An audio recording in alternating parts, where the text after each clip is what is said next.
It's time to... I can't even do that. It's time to tech. Yeah. So, I guess this is for you, Blackwing, or anybody else who wants to watch. What do I have, like 5 subscribers? I don't know. I guess if people click related videos enough, they might eventually reach this. But I got your message, and I wanted to... I was just looking up some more sort of supplementary cards, and you mentioned you like Phantom of Chaos, so I wanted to talk about some stuff that I've been looking at in the past few days. So hopefully this won't be too long, but I wanted to sort of research some stuff that I found interesting. So, and maybe sort of run some cards by you that I'm not sure are necessarily viable as sort of maybe side material, even main. So let's start. So the first guy I thought about is Doomcaliber. Obviously, I already told you about Thunder King, which I'm siding, and I am still satisfied with him. But I do like Doomcal because he is dark, and I do already run one Chalice, and I'm planning on adding another into the main deck. And adding another Chalice means he is DDV food at the very least, so that means he is good side material along with DDV. And I do kind of like his effect.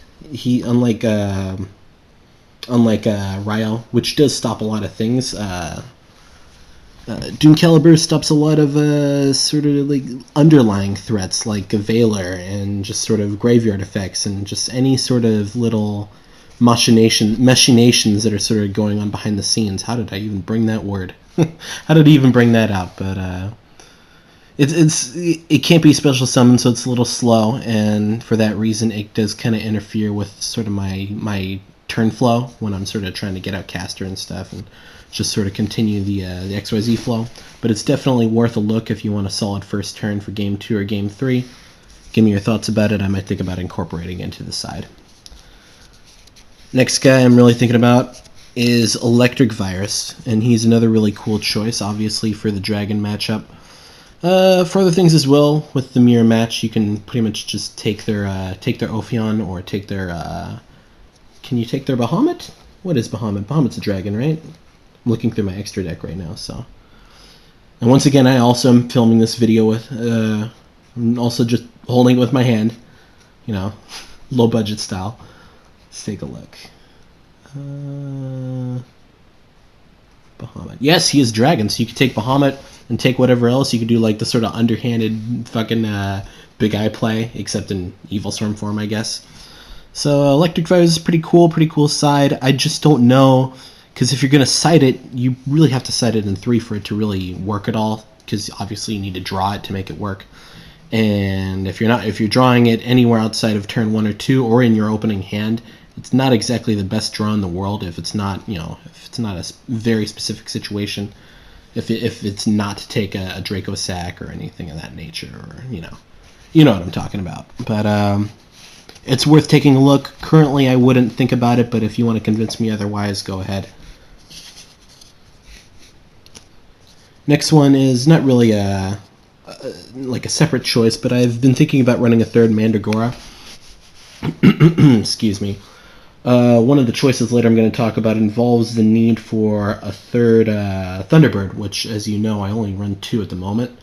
But that might change because, well, I can't tell you right now, obviously, because it's going to be a later card.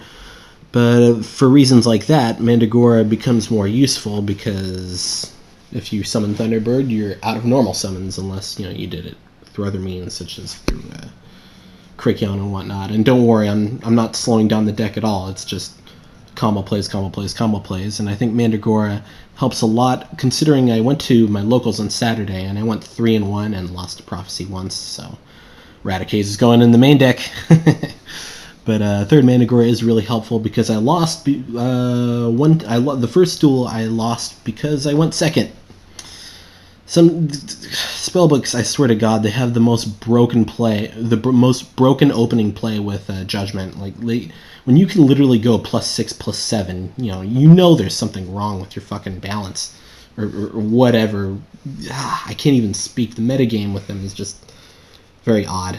But this guy at least gives you a start to unfucking yourself and getting yourself out of the hole that really isn't, any of your fault for putting yourself in. So next guy is Destiny Hero Plasma, and I've thought about him a little bit. Excuse me.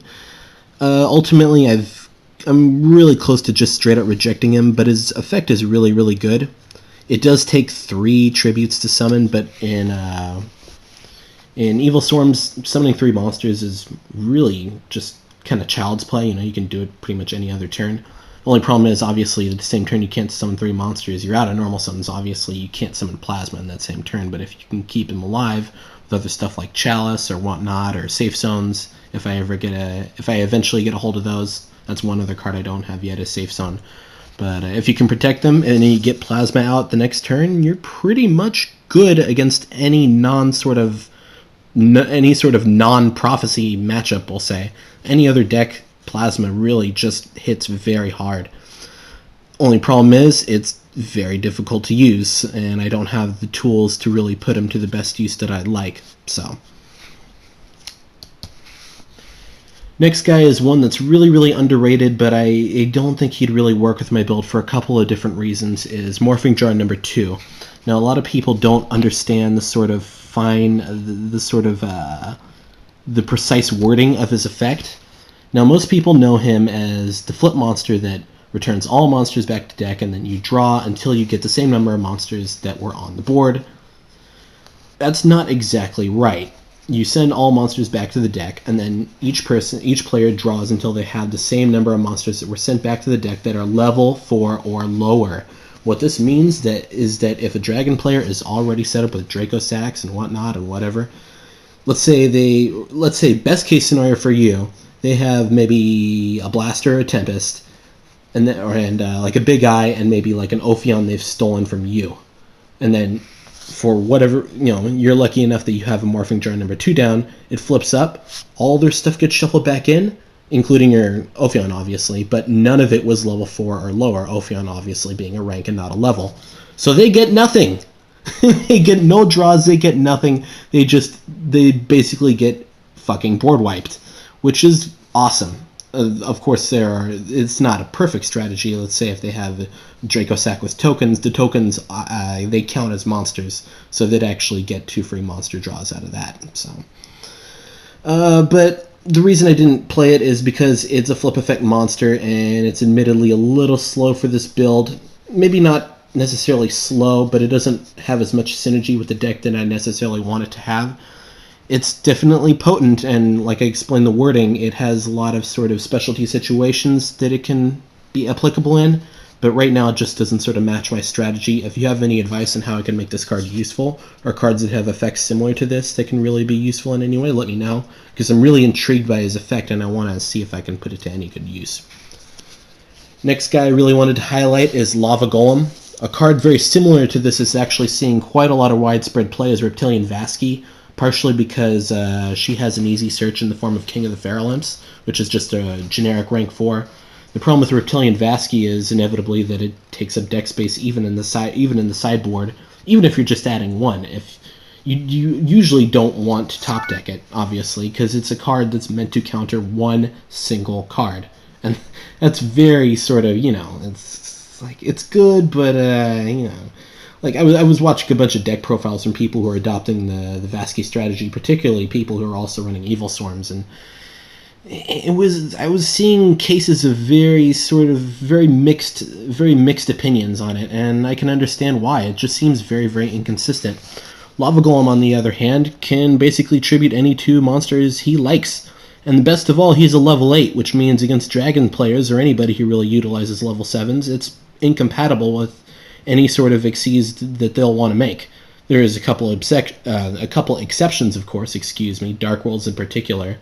They're still pretty prevalent, so if you make this, if you take out Graphas, obviously they're down 2 monsters, but they have another level 8, so worst case scenario, they can put up a Grapha, and even if that's not enough to do anything, well, it might be, but even if it's not, they can still go into Zombie Stein, or they can still go into Heretic. What's that big 8-star Heretic that tributes to just nuke the field? they can go into that, so they'd have options. But against most other things, it's a near board wipe for just a 3,000 monster. That's not very hard to defend against in a deck like Evilswarms that runs so much back row and can so easily sort of counter any push. If you have a Compulsed down and can just sort of nuke their field for a Lava Golem, you can wait until their standby phase, take off 1,000 off their life points, and compulse it right back to your hand. Use it again next turn. Really force your opponent to really rethink their strategy, which is something I like. It opens yourself up to a lot of combo plays, and it's something I'm really considering. So let me know what you think about that. We're going in 10 minutes. So I'm going to try to move a little bit faster. The last monster I wanted to discuss is Consecrated Light. Now, obviously, this has very limited use. It only works against dark monsters, so predictably it works only against the mirror match and against other Dark World builds. But the thing is, it works so ridiculously well that it's something I can't really ignore. It counters a single deck, very limited plays, just like Reptilian Vasky would, but it's just so good, and it doesn't, in that certain build, it doesn't, take up any deck space. I don't feel bad drawing it. I want to draw it, you know what I mean?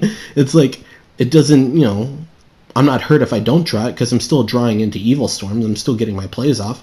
But I'm definitely not hurt if I draw into it. I've just basically stopped their entire play. I've basically auto-won. There's nothing wrong with that, you know what I mean?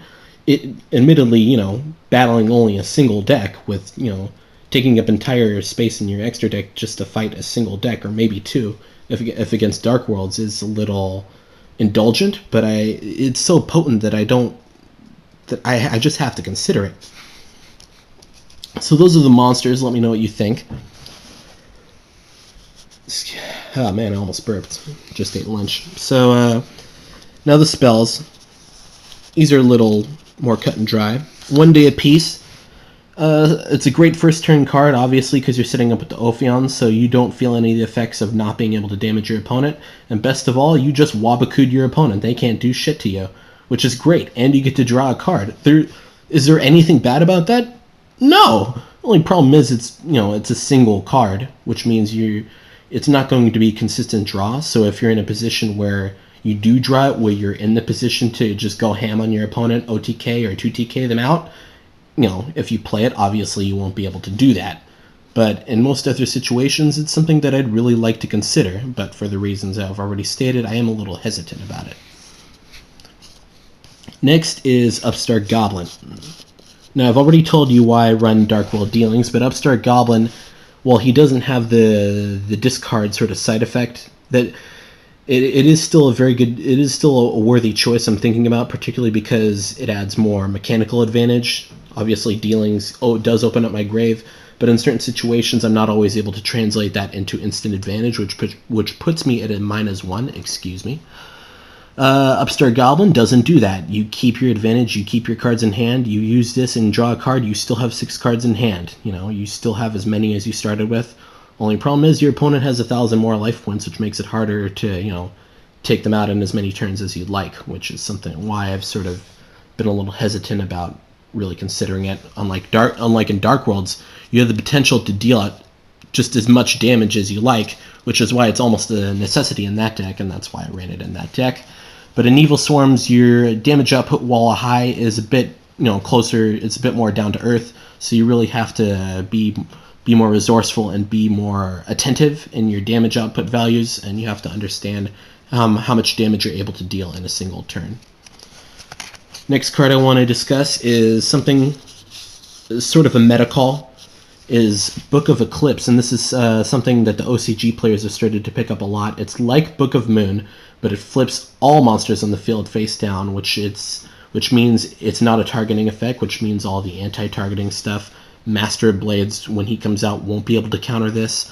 I've seen a lot of decks like the Utopia ZW weapons, which is, if you don't know about that, it's Utopia and a bunch of monster equips, which once he's all set up, he's basically like a 6,000, 8,000 attacker that can't be targeted by effects, and his equip cards can't be targeted by effects. So you can't destroy him through conventional means, and you can't destroy his equips to get to him through conventional means. But with Book of Eclipse, you can, because it doesn't target. And once it's flipped face down, all his equips go bye-bye, because of course conventional equip rules, And then you could finish it off with pretty much anything. Utopia, anything above 2,000 defense, obviously. Or 2,000 attack, excuse me.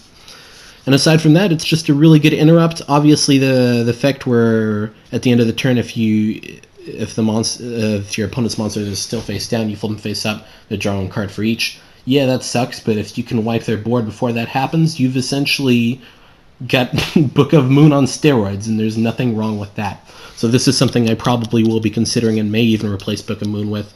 In fact, I probably will. It's just a very potent card, and when used in the right hands, I think it has a lot of potential. Next is Allure of Darkness. This card, while similar to Book of Eclipse in nature, sort of like an extension card, sort of an extension to your combo pieces. I don't like it as much purely because your monsters are very precious, and if you're moving them without purpose, it serves very little.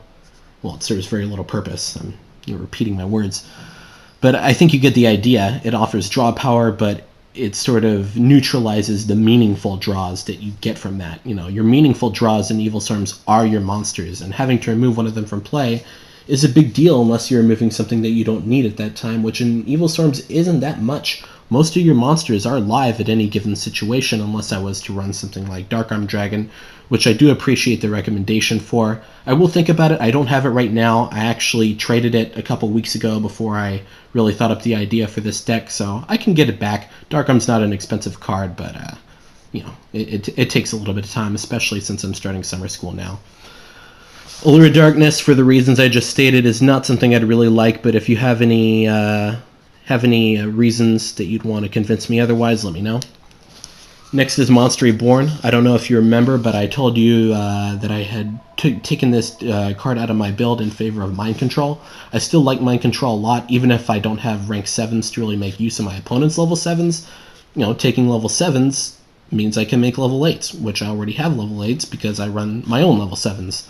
So I'm not taking that out, but I've started to reconsider running Monster Reborn in conjunction with Mind Control. I took Monster Reborn out originally just because I didn't have enough space, and most of my combo cards were able to just sort of swarm monsters already without the need for Monster Reborn. But Monster Reborn is just so versatile that I can't leave him alone. It's a borderline staple in almost every deck you can play. I can't really think of any specific situations where I'd have to put him in, which is why he's still not in the main build. But I don't know if I necessarily even recommend him for side build, but it's something that I really just can't stop thinking about. I constantly question whether I'm making the right choice not putting him in the main. So I'm going to keep thinking about it. So if you could maybe offer me another opinion on it as well, that could really help. And for people who are not Blackwing who are watching this video, if you can give me some opinions, leave them in the comments section below, and I will definitely try to get on that. Obviously, I have 5 subscribers, so when I see comments, it's it's not the biggest deal in the world. I'm not like the biggest egotistical YouTube guy. Like, I get a comment, my spirit's been uplifted, but I do pay attention to them. I take constructive criticism seriously. Next guy is Messenger of Peace. Messenger of Peace, we all know what that does. And it's very useful. And obviously, I don't have safe zones as of yet. I don't have breakthrough skills. I don't really need breakthrough skills. It's really just safe zones and maybe Forbidden Dress. Actually, no, I don't like Forbidden Dress. Fuck that card. But safe zones are a really big deal in the Evilswarm build. They're really you're sort of one card out to protecting the Ophion. But Messenger of Peace does a lot of effectively the same things. If you're sort of going up a first turn Thunderbird, or if you're Thunderbirding at all, and you do the effect, you have nothing to protect yourself from an OTK or a giant push, which really shifts field presence, which would put you at a massive disadvantage. Messenger of Peace at least helps you keep your life points, keeps your monster safe in situations where you've got a single monster on the field. If you draw into a lot of your vanillas and you can't really do anything about it at that particular turn, Messenger of Peace can at least give you some insurance, because, hey, if they have to, if you throw this down in another back row, they're gonna have to pop this before they can pop your back row, obviously, So sure, they can destroy this, but if they're destroying this, they're not destroying.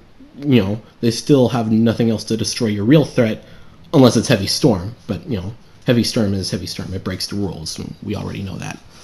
So, let me know what you think about that. Another card I like, this will be the last spell, the last of the spells, is Prohibition. Predictably, Prohibition just hits anything you need it to. I guess you could, in spellbooks, you can hit the Judgment, and while it doesn't complete, while Prohibition doesn't immediately give you an out to anything in the spellbook build, it does. It can stall things. Obviously, if you you could halt the tower to sort of halt their searches. You could halt the Judgment to halt the giant push, but still, if you halt the tower, not the tower, if you halt the Judgment, they're still going to draw their basic stuff. So there's no real one card that can deal with them first turn aside from Eradicator, and that has to be flipped up at the start of their turn. So, but Prohibition is a much more versatile card than that. So for side material, you can never discount Prohibition. It's an oldie, but it's a goodie. Next are the traps, and probably my favorite card, and probably the biggest reason why I wanted to even make this video, is to discuss this guy. It's a card that I really looked over, and I really didn't even notice until now when I bought my Hidden Arsenal 7 box, and it's called Infestation Terminus. It's I'll tell you what it does, basically, is, see if I can focus. You target one swarm monster you control, and then 2 cards your opponent controls. You banish your targeted monster, and if you do, you return second targets to their hand. Now, it's a tough card. It's a tough call, because when I first saw it, I think it brings out a Pavlovian response in many people, because they see banish one target. It's a 1-for-2 effect. It brings back bad memories of things like like 2-pronged attack, which was a card that a lot of people hated. When you were playing like that old Power of Chaos game on PC, or the old Yu-Gi-Oh video games in general, you had that shitty ass 2-pronged attack, but back then it was like one of the only pieces of removal, so you still had to use it. And just the idea of banishing your monster, for no real, it's removal, but just banishing your monster in general, people don't want to do that. I think that's why this card has been, not been given a lot of attention. But I really do like it. It's compulse, but it's better because you target 2 cards, and 2 cards is always better than 1, and 2 cards means you can target 2 monsters, which I can't speak. 2 cards and many times is a board wipe for you, which is a great thing. The only real problem with Terminus is that the effect only comes into play if your first target is banished by its effect. So you can't really manipulate it. Where you can't do the like the Thunderbird play. You can't banish Thunderbird through his own effect and still get Terminus off. You can't do pandemic side effects, which really sucks. I think this card would have seen a lot more play than it is right now, which is basically none, if you could do sort of shenanigans like that. But I really like that it is sort of a more potent compulse. It almost reminds me of Treacherous Trap Hole in that way. And it's an infestation card, so it can be searched. So it's something I'd really consider. Maybe I could use it in conjunction with something like Escape from the Dark Dimension, or whatever that card is. It special summons banished monsters. That's something to consider. I might consider maining 1 or 2 of these. I don't think it's honestly very good side material, because it's basically generic removal in the same vein that Compulse is. And if I'm citing this, what's the difference between citing this or citing Compulse? That's room that could be spent on covering more decks, because that's what the side's meant for. It's covering your weaknesses. But it's still something I'm really going to consider, and I might even play. Another card I might have to reconsider is Infestation Infection. I still don't like this card. It is very slow, but it is very good sideboard material, because it really puts you in a favorable position if you don't get the draws that you like. And it can be searched, that's a big deal. When you can search it, that means you pretty much have your hand under control. But like I said, if your hand's under control, you're usually close to having the field under control, or usually close to putting yourself in a space where you can compete for field control with your enemy, or opponent, whatever the fuck you want to call them. Still don't like it, though. Last card is Starlight Road. Now, obviously, destruction has really come down to a minimum in the format. You do not see a lot of dark holes. You don't. Heavy Storm's still there, but even that has seen decreased play with the sort of rise and fall of back row heavy decks. So you rarely ever see Starlight Road in Game 1. In Game 2, depending on what decks you're playing, that can very much change. Once your opponent knows you're playing Evilswarms, they know they have to deal with that back row before they can deal with the Ophions and the monsters that pretty much deal with everything else. And to do that, they need generic destruction. Starlight Road is a very good go-to sort of Game 2 and 3 protection. And it gets you a Stardust, which is never bad. Stardust protects you from Ophion, protects you from... or it protects your Ophion, I should say, excuse me. And... is there anything else I have to say about that? You know, the understanding of this card is almost the same as, you know, as how you would understand a Solemn. So those are the traps. Only a couple more cards I want to talk about, just other extra deck choices.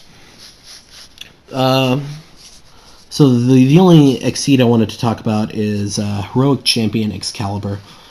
Excalibur is obviously can only be made off of warriors, but there are situations where I do run into a lot of situations where I have double casters, more than you would think, especially off of repeat Karakions, which search caster back out, or Phantom of Chaos, who can copy caster, and then through other means I could get other ones. It's a situation that arises once every so often, excuse me. And the access to a 4,000 attack monster is nothing to shake a stick at, especially for only 2 level 4s. There's just a lot of situations where you need to get over something really large, and there's nothing bad about that. There's nothing bad about that. It's a very sort of it's a single purpose card. It does one thing and one thing very well. So that's why it doesn't currently take any space in my extra deck, but it might. Depending on, you know, the more experience I get and the more I sort of test this deck, the more decks you run into, the more the need for it might increase. And the last card I want to discuss today, speak you idiot, is obviously Stardust Dragon. Stardust Dragon, of course, I already spoke about in the Stardust Road.